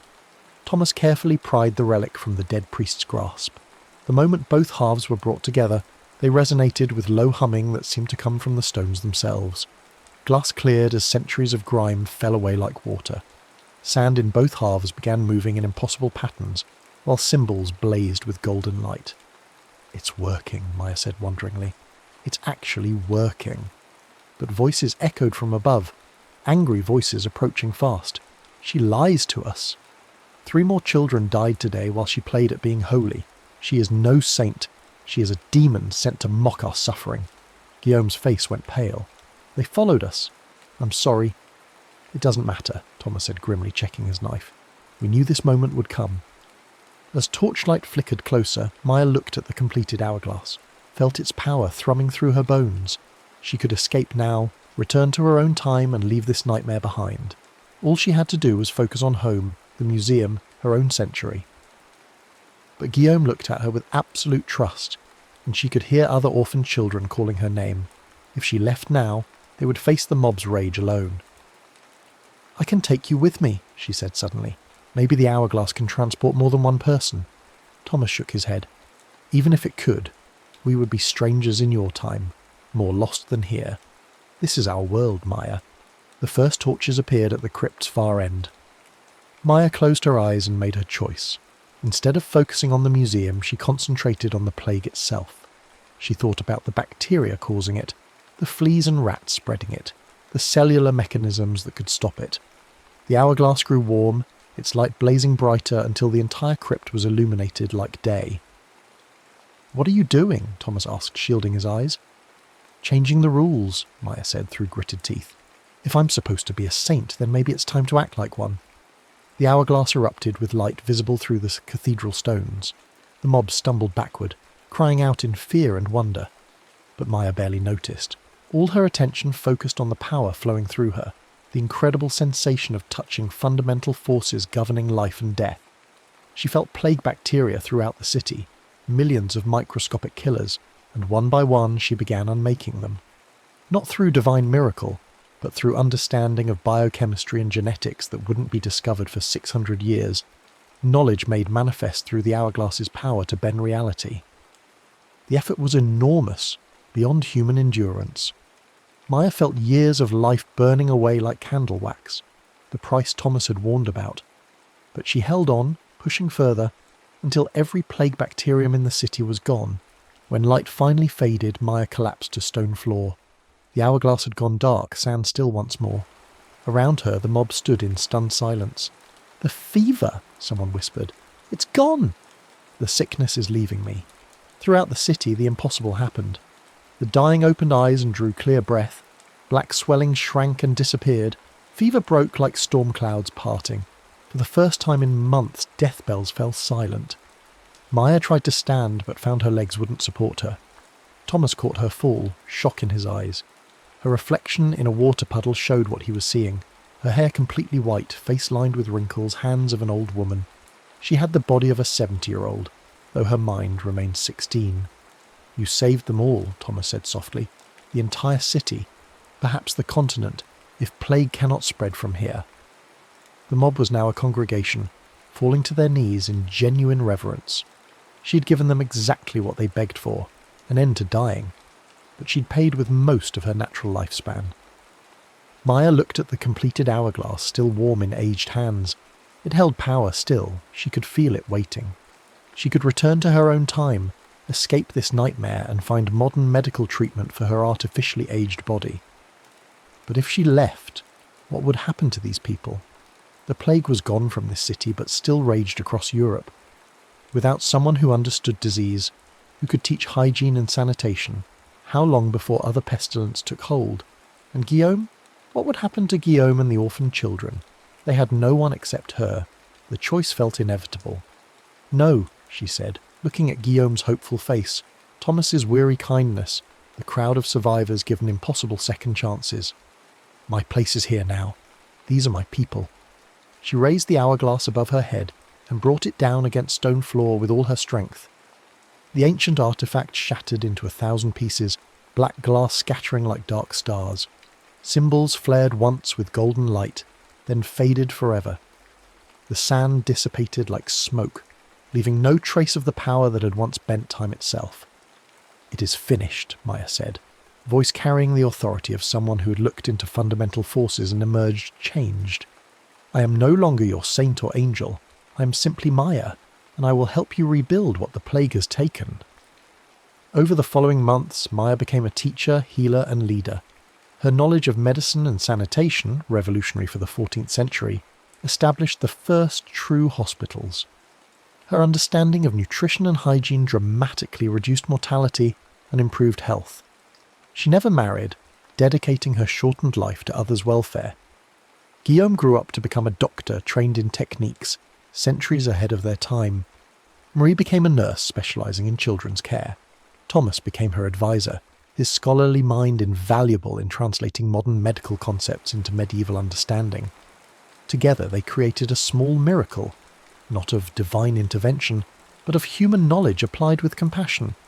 The city became a beacon of health and learning, drawing scholars from across Europe who wanted to understand how this community had not only survived the plague but thrived. Maya lived to 43, though her body aged as if over 90. She died peacefully, surrounded by dozens of young people she'd trained to carry on her work. Her last words were reportedly, "Time is not what matters. It's what you do with the time you have." In centuries that followed, her story became legend, then myth, then nearly forgotten. Church records mention only a learned woman who established medical practices. Most historians dismissed even sparse references as medieval superstition. But in a small modern European museum, in a display case that had once held a mysterious black hourglass, a new placard appeared one day. It read, "In memory of those who sacrifice their tomorrows to heal today's suffering. Their names may be forgotten, but their love echoes through time." The display case remained empty but was never removed. Museum curators couldn't explain their reluctance to change it. It belonged there somehow, waiting for something none could name. Maya Chen's name appeared on no official records from her original time. Her family mourned her disappearance briefly, then moved on. The museum field trip was remembered as uneventful. Her classroom seat remained empty briefly, then filled by a transfer student. But in quiet moments between sleep and waking, some people remember fragments of dreams about a girl who travelled through time, who gave up everything to heal a world not even her own. They remember impossible choices and bells marking not endings but new beginnings. The plague streets are long gone, paved over with progress, but somewhere, in the space between heartbeats, a 16-year-old girl still reaches toward a mysterious hourglass, while infinite futures spread before her like scattered sand. And in every timeline she makes the same choice, to step forward into darkness, carrying nothing but compassion and the human refusal to let suffering have the final word. The hourglass is broken, its sand scattered, but the choice it offered between self and service, comfort and compassion, remains, offered fresh to every generation when one human being decides what matters most in our brief time to make a difference. The next story is about to begin. Please relax and enjoy. Ethan had always been drawn to the spaces between things, the quiet moments just before dawn, the pause between thunder and lightning, the silence that stretched between stars. At 16, he found himself caught in one of those spaces now, standing before the rusted gate of Blackwood Observatory, its iron bars twisted like arthritic fingers against the October sky. The place had been abandoned for 30 years, ever since Doctor. Marcus Blackwood disappeared during what the newspapers called astronomical irregularities. Local kids whispered stories about ghostly lights moving through the dome, about telescopes that turned on their own to track stars that weren't there. Ethan had heard them all, but what drew him wasn't the ghost stories, it was the silence. In a world of constant noise, the observatory promised something rare, true quiet, the kind that existed between celestial bodies. The lock on the gate had long since rusted away. Ethan slipped through and made his way up the overgrown path, dead leaves crunching beneath his feet like broken promises. The observatory dome loomed above him, its copper surface green with age, a wound against the star-pricked sky. He'd brought his father's old flashlight and a thermos of coffee, planning to spend the night watching meteors from the roof. What he hadn't planned for was the door standing ajar. Inside, dust motes danced in the beam of his flashlight like tiny galaxies. The main telescope stood silent in the centre of the dome, its brass fittings tarnished but intact. Charts and star maps covered the walls, their edges curled and yellowed, depicting constellations that seemed to shift when he wasn't looking directly at them. But it was the smaller room, the one Doctor Blackwood had used as his study, that held what would change everything. On a desk beneath a shuttered window sat a device unlike anything Ethan had ever seen. It was roughly the size of a shoebox, constructed from what appeared to be brass and copper, its surface covered in intricate clockwork mechanisms. Dials and gauges adorned its face, each marked not with numbers but with constellation patterns. Orion here, Cassiopeia there, and others he didn't recognise, their star patterns strange and asymmetrical. At its centre was a crystal sphere, dark and cold, surrounded by rings that moved with the faintest tick-tick-tick, like a cosmic heartbeat. Dust covered everything, but the device seemed somehow immune to it, as if time itself had forgotten to touch it. Ethan reached out, his fingers trembling not with fear, but with a strange recognition, as though he'd been searching for this thing his entire life without knowing it. The moment his skin made contact with the metal, the world exploded into light and sound. The crystal sphere blazed with inner fire, the constellation dials began spinning wildly, and outside, through the dome's opening, the stars themselves began to move. Not the gentle rotation of the Earth, but violent, impossible trajectories, as though someone had reached into the sky and stirred the cosmos like soup. Ethan tried to pull his hands away, but they seemed fused to the device. The room around him stretched and warped, the walls becoming liquid, flowing away into impossible distances. The floor beneath his feet cracked and splintered, revealing not the basement below but an endless tunnel of collapsing light, stars streaming past like tears. He fell upward into that tunnel, or perhaps the tunnel fell into him, direction lost all meaning as reality folded in on itself. The last thing he remembered was the sensation of every atom in his body being pulled apart and reassembled over and over until he wasn't sure where he ended and the cosmos began. When consciousness returned, it brought with it a cold so complete that breathing felt like swallowing knives. Ethan lay on what felt like stone, but when he opened his eyes, he saw it was something far stranger. Crystallized starlight, frozen into geometric patterns that hurt to look at directly. Above him stretched a sky of absolute black. Not the deep blue black of a clear night, but the black of endings, of spaces where light had never been. And the stars. Dear God, the stars were dying. He could see it happening in real time, points of light flickering and going out like candles in a wind. Not the gentle setting of celestial bodies behind horizons, but true death, the final exhalation of nuclear fires that had burned for billions of years. Each extinction sent ripples through the darkness, waves of cold that he could feel in his bones. Ethan struggled to his feet, his breath forming ice crystals that fell like snow. The landscape around him was a wasteland of impossible geometry. Crystalline formations jutting from frozen earth, their faceted surfaces reflecting the death of stars. In the distance, mountain ranges of what might once have been planets rose like broken teeth against the dying sky. This wasn't the past or future he'd somehow stumbled into.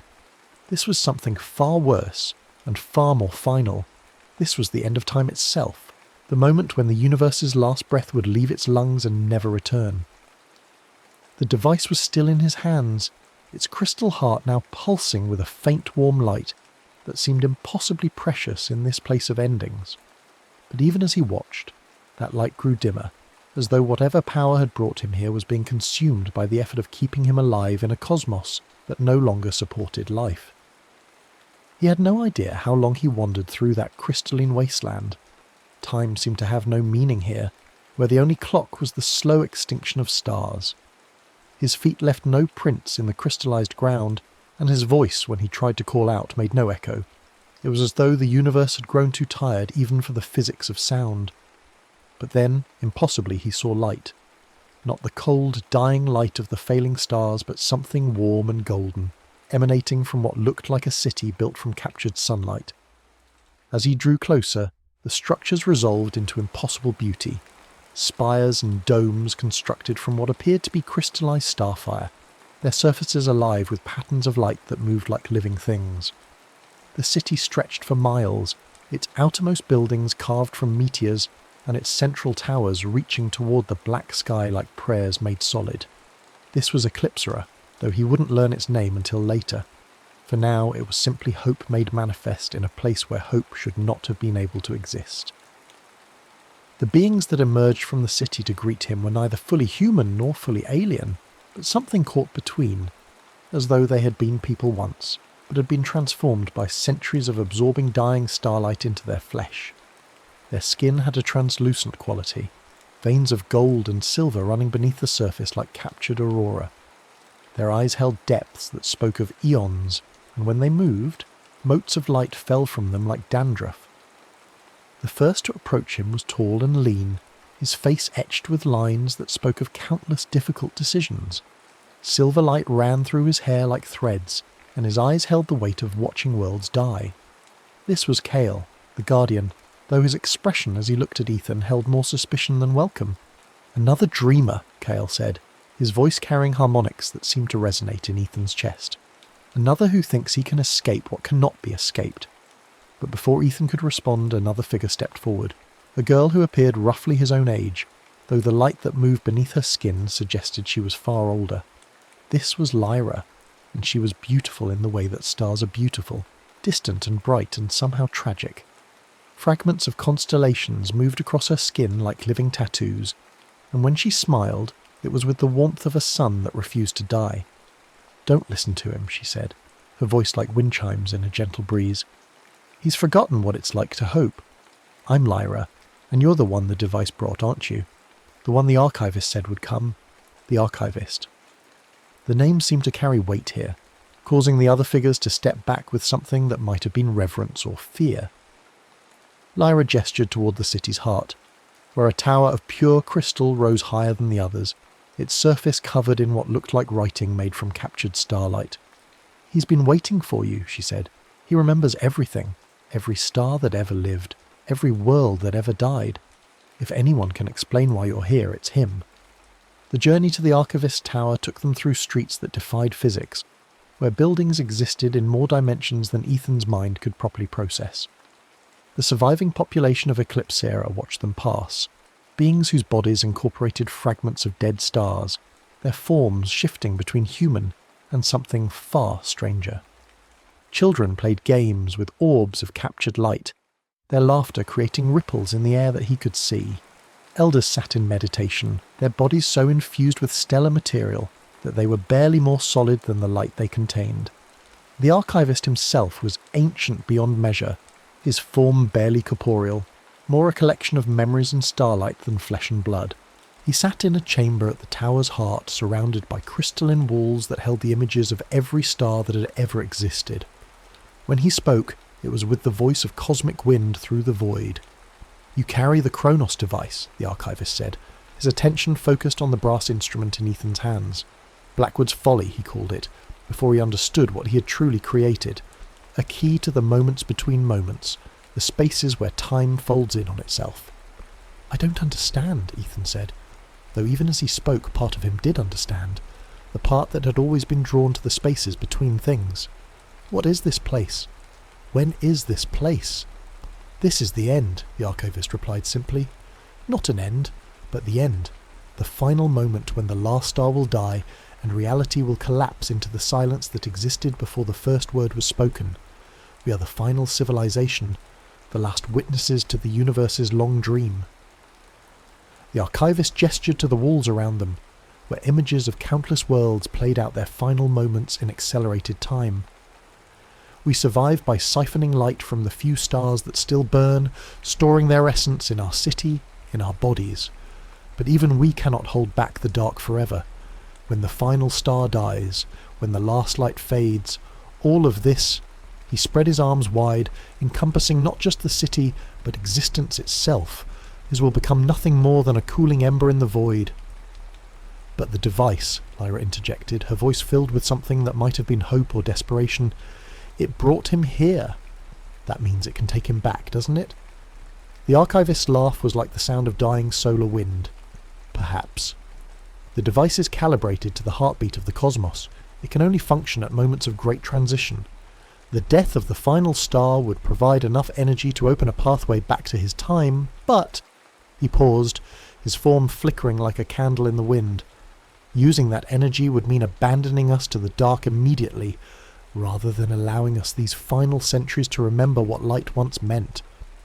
The implications hit Ethan like a physical blow. To return home, he would have to condemn an entire civilization to instant extinction. But to stay meant accepting a fate worse than death. Eternal existence in a universe that was gradually forgetting how to exist.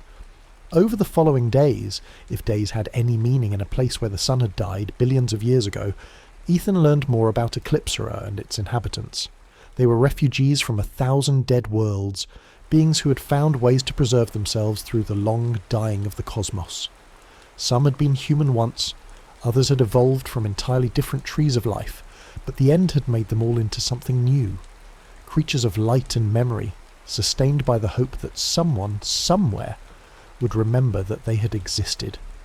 Cale remained suspicious of him, believing that Ethan's presence represented a fundamental threat to their carefully maintained existence.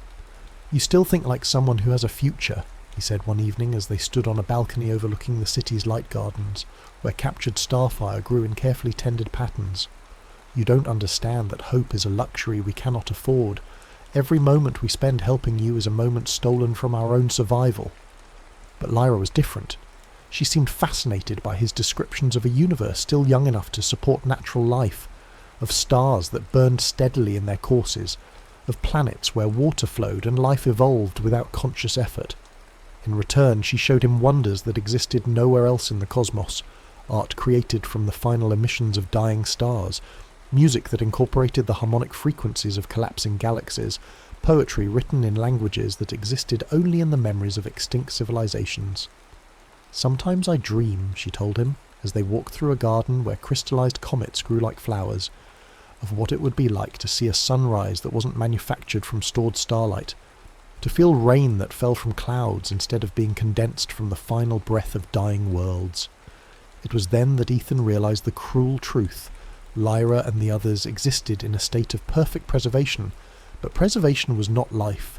They were like insects trapped in amber, maintaining their forms but unable to grow, change, or experience anything genuinely new.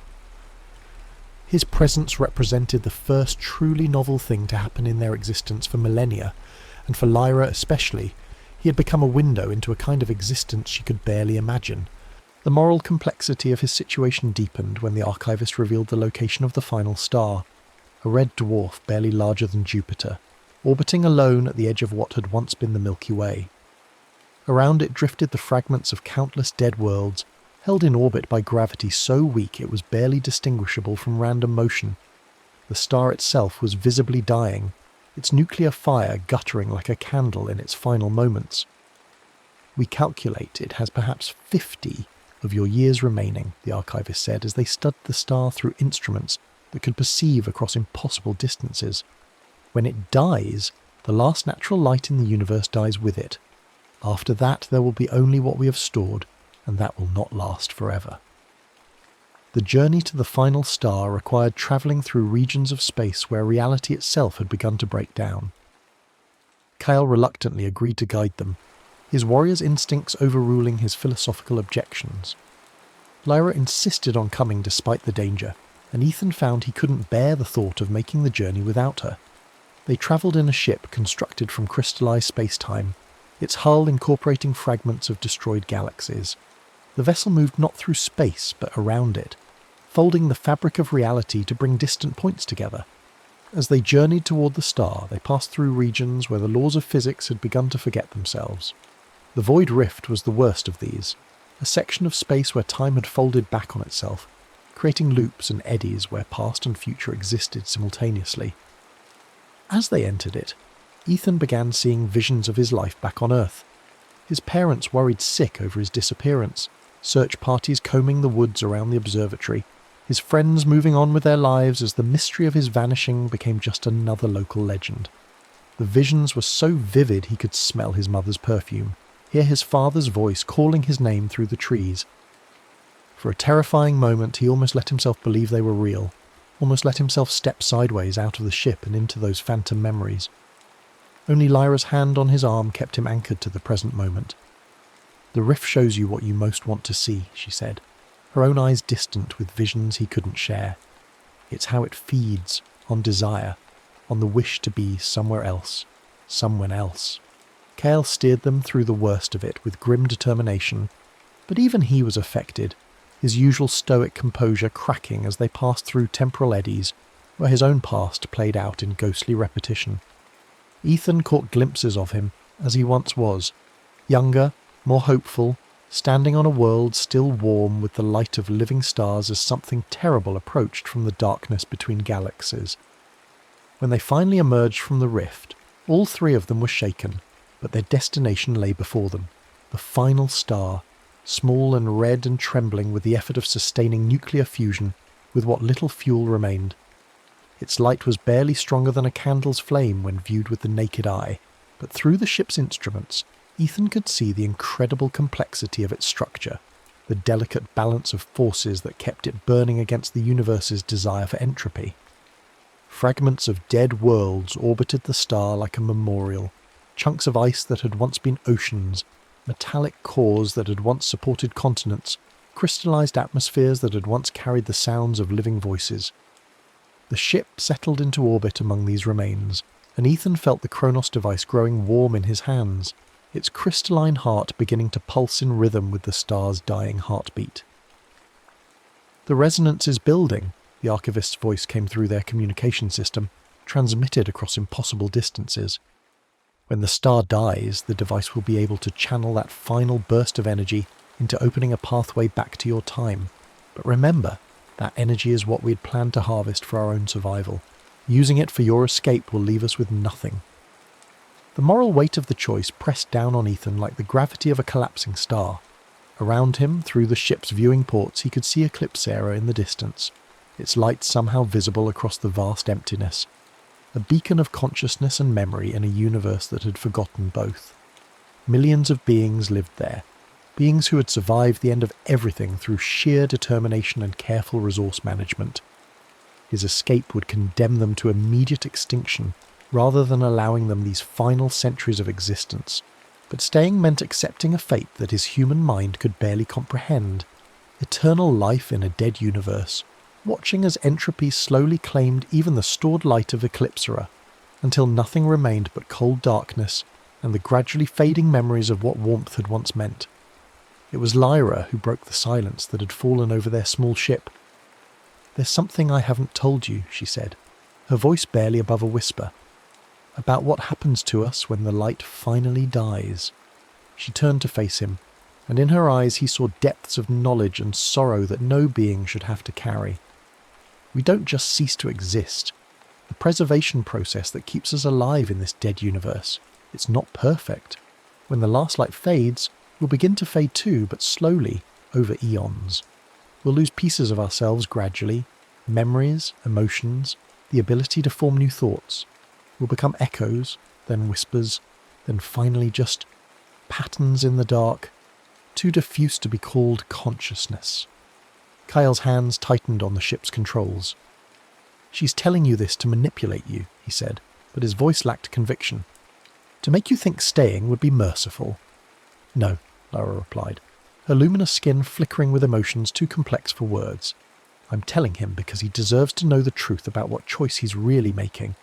And because," she paused, looking out at the dying star with eyes that held their own light, "because I've lived for 3,000 of his years, and I've never felt as alive as I have these past few days, sharing his wonder at simple things like the memory of rain."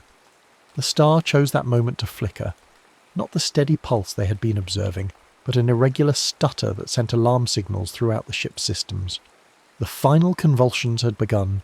Soon, perhaps within hours, the universe's last natural light would die, and with it, Ethan's chance to return home. But even as the device in his hands grew brighter, responding to the star's death throes, Kyle made his own choice. With a roar of grief and rage that seemed to contain the anguish of his entire civilization, he launched himself at Ethan, trying to wrestle the device away. I won't let you murder us all for your selfish desire to return to a universe that no longer exists, he shouted, his hands closing around the brass instrument. We are the last witnesses, the final memory of everything that ever was. Without us, it will all have been for nothing. The device blazed with light as their struggle sent its carefully calibrated mechanisms into chaos. Around them, the ship's hull began to crack as temporal energies leaked from the artifact, creating rifts in space-time that showed glimpses of Earth's observatory, of Ethan's normal life, of possibilities that branched and converged like the roots of some cosmic tree. Lyra tried to intervene, but the energies surrounding the device had become too intense for even her light-infused form to approach safely. Through the chaos, Ethan could hear her calling his name, but her voice seemed to come from very far away, as though she were already beginning to fade. The star's death, when it came, was not the explosive supernova he had expected from Earth's astronomy textbooks. Instead, it was a gentle sigh, a final exhalation as nuclear fusion ceased and the stellar core collapsed in on itself. For a moment, the last natural light in the universe blazed brighter than it had in millennia, and then it was gone, leaving only darkness and the artificial glow of Eclipsera's stored radiance. But that final burst of stellar energy was exactly what the Kronos device needed. As the light washed over their struggling forms, the artifact activated with power beyond anything Blackwood could have imagined when he first constructed it.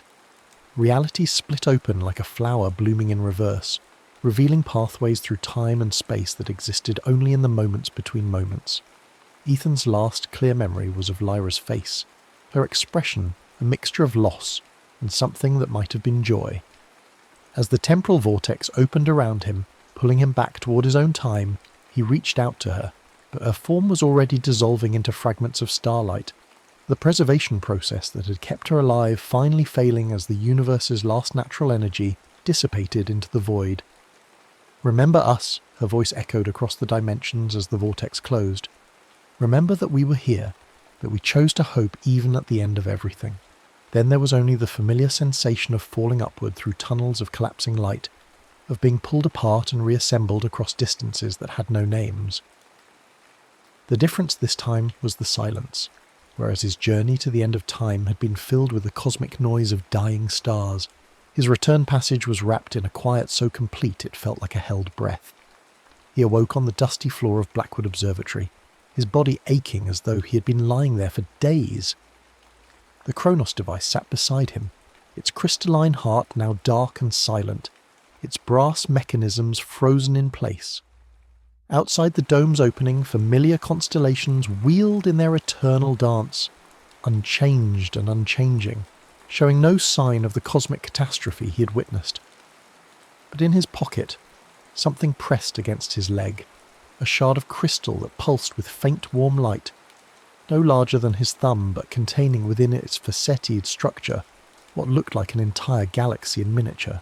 It was a piece of Eclipsera, somehow carried back across the vast gulf of time, proof that his experience had been more than just a dream brought on by dusty air and adolescent imagination. Ethan stumbled from the observatory as the first light of dawn touched the horizon, his mind struggling to reconcile the normal world around him with the memories of what he had seen. Birds sang in the trees, their voices carrying on a breeze that smelled of autumn leaves and distant rain. Traffic hummed on the highway beyond the woods. Life continued, oblivious to the cosmic drama playing out in its far future. His parents, when he finally made it home, were simultaneously relieved and furious.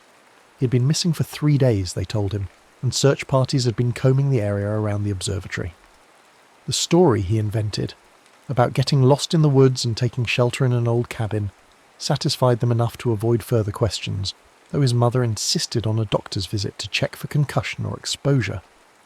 The doctor found nothing wrong beyond exhaustion, and some unusual readings in his blood that might have indicated recent exposure to intense electromagnetic fields.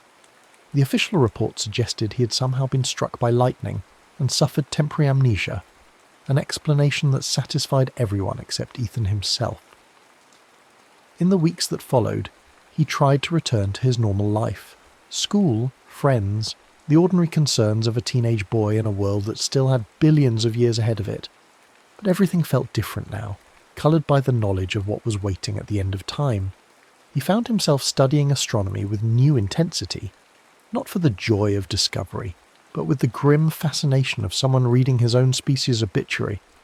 The crystal shard remained in his possession, hidden in a box beneath his bed, where it pulsed with faint light during the darkest hours of the night. Sometimes, when sleep eluded him, he would take it out and hold it up to the window, watching as the light within it swirled in patterns that reminded him of Lyra's luminous skin, of the gardens of Eclipsera where starlight grew like flowers, and sometimes, on nights when the sky was particularly clear, he thought he could see wrongness among the stars, a flicker in Polaris's light, an irregularity in Sirius's spectrum that suggested time was not quite as stable as his physics textbooks claimed. He began to wonder if his journey to the end of time had somehow created ripples in the cosmic order, cracks in reality through which the future's darkness might eventually seep. The worst nights were when he dreamed of Lyra, her voice calling his name across the void as she dissolved into fragments of dying light. In those dreams, he was always reaching for her, always failing to save her from a fate that had been sealed the moment he chose to activate the device and return to his own time.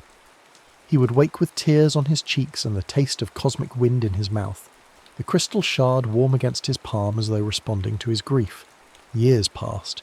Ethan graduated high school, went to college, studied astrophysics with the intensity of someone trying to solve a puzzle whose solution might save the universe. His professors were impressed by his intuitive understanding of cosmic phenomena, his ability to predict stellar behaviour with uncanny accuracy. What they didn't know was that he had seen the end result of every star they studied, had watched them die in the far future with eyes that held the light of vanished galaxies. He published papers on the heat death of the universe, on the final fate of stellar evolution, on the theoretical possibilities of energy storage on cosmic scales.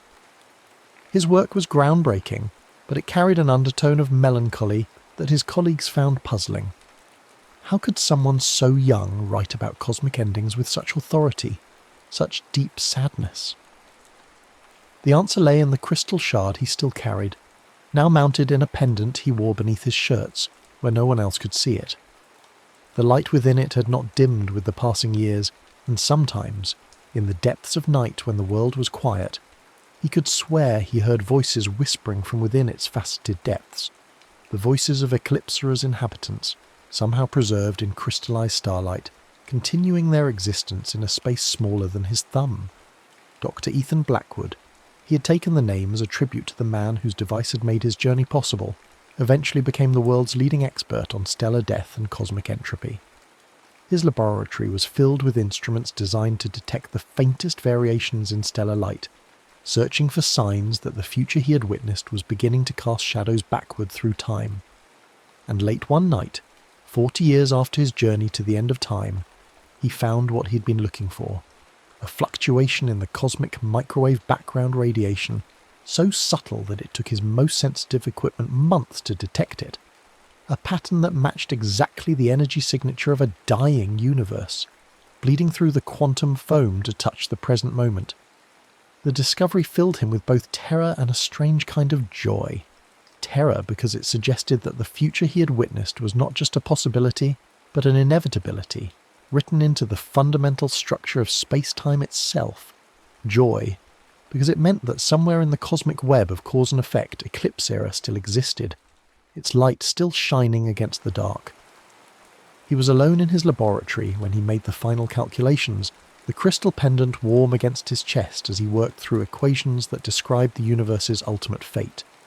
The numbers were beautiful and terrible, a mathematical poem about the dance between energy and entropy, between hope and despair, between the light of consciousness and the darkness that would eventually claim it. And in that moment, as he contemplated the cosmic significance of his discovery, Ethan thought he heard a familiar voice carried on the night wind, Lyra's voice speaking across the vast gulf of time and space that separated them.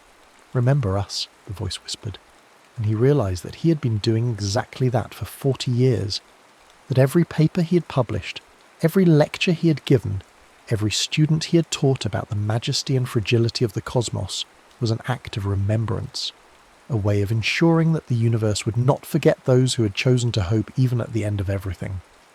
The crystal pulsed once more against his chest, a gentle reminder that endings and beginnings were often the same thing, that in the spaces between moments, in the silence between stars, love could exist independent of time, memory could transcend entropy, and hope could survive even the death of the universe itself.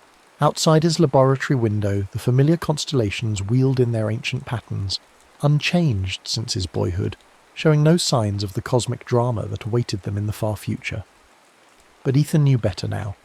He had seen the final dawn, had witnessed the last civilization's struggle against the dying of the light, and he carried their memory like a flame in the darkness of the present. The stars would die, entropy would claim the universe, and silence would eventually fall across the cosmos. But for now, in this moment suspended between beginning and ending, consciousness continued its defiant dance against the dark, and somewhere in the quantum uncertainty that underlies all existence, the light of Eclipsera continued to shine, proof that even at the end of time, someone had chosen to remember what love meant in a universe that was learning how to forget. And in his laboratory, surrounded by instruments designed to measure the universe's slow decline toward entropy, Doctor, Ethan Blackwood continued his vigil, watching for signs from the far future, listening for voices that called across impossible distances, holding in his memory the face of a girl made of starlight who had taught him that hope was not about believing in happy endings, but about choosing to care what happened next, even when next extended all the way to the end of time itself.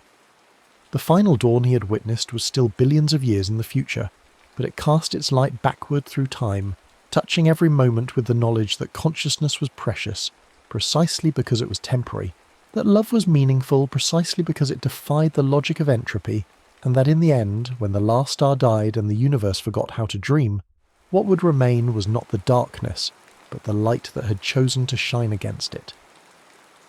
In his pocket, the crystal pulsed with the heartbeat of a civilization that had refused to surrender to the inevitable, and in his memory, Lyra's voice continued to whisper across the void, reminding him that every moment of warmth in a cold universe was a victory.